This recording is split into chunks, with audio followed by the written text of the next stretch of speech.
¿Y cuáles han sido las mejores inversiones de corto y largo plazo en los últimos años? Nos acompaña en el estudio José Antonio Ezquerra, director de promoción de Finamex. Bienvenido, José Antonio. Muchas gracias, Susana. Gracias por acompañarnos. Pues cuéntanos, en los últimos 8 o 10 años, ¿cuáles han sido las mejores inversiones de corto y largo plazo? Pues esto tiene mucha importancia con lo que acabas de señalar del tipo de cambio. Hay muchos clientes, muchos inversionistas que consideran, por ejemplo, que el estar en dólares, el comprar casas habitación, bienes inmuebles ha sido una buena inversión.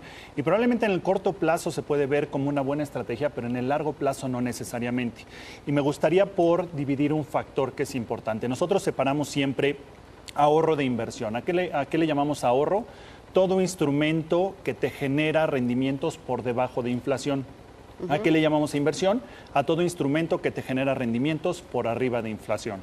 Entonces, con esa separación me gustaría darte un ejemplo de 8 alternativas o inversiones comunes que tienen los inversionistas en general y compararlas principalmente en el corto y en el mediano plazo contra inflación. Si quieres, vamos a empezar por una no tan común, aunque suena mucho en los noticieros, que es petróleo.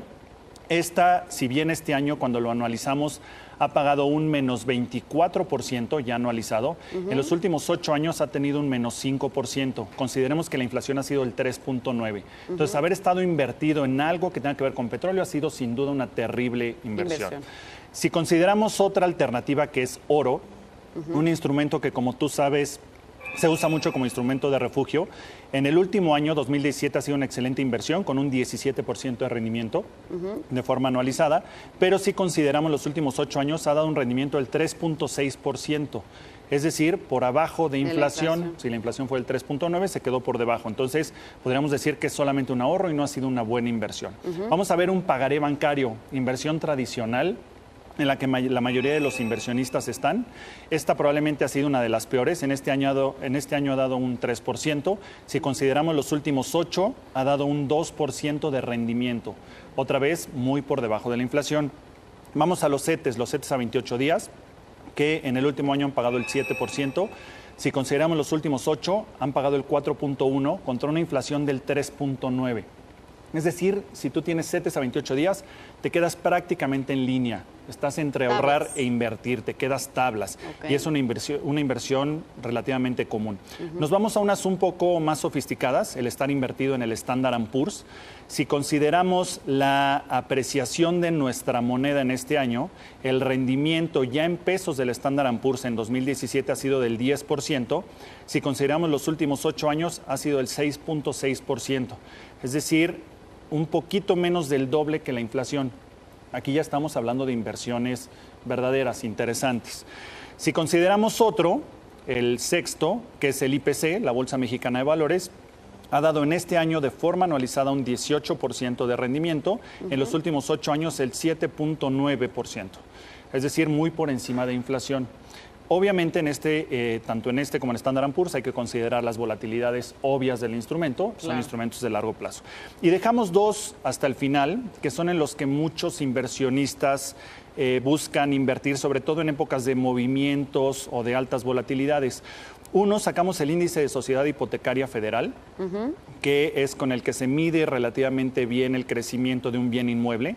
En el último año ha sido bueno, en el 2017 con el 7% anualizado. En los últimos 8 años ha sido el 4.9%. Es decir, es una buena inversión, no es mejor que estar invertido en bolsas, en hacerte socio de alguna de las empresas. Y por último, dejamos en la que muchos se han ido con el engaño. En 2016 con la finta. En el 2016...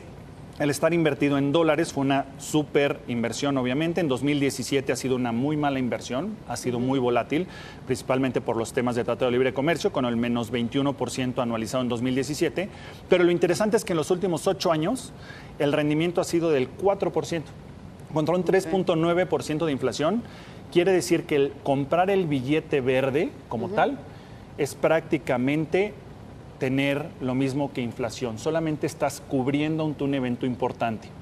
Es muy diferente tener inversiones en dólares. Entonces, esto es algo que continuamente comentamos con los clientes y que lo mejor, sin duda, es tener una correcta diversificación, no poner todos los huevos en la misma canasta, pero sí salirnos de las inversiones tradicionales como pagarés, como CETES a 28 días, que lo que hemos visto es que al final no son una inversión, se terminan convirtiendo más bien como en un ahorro. ¿Y esos son los instrumentos más comunes en los que se invierte, CETES y...? Los más comunes sin duda son pagarés, CETES, y cuando viene algo, cuando viene Donald Trump, cuando va a venir el Brexit, etcétera, que ya lo platicábamos en otra sesión, todo el mundo quiere comprar dólares.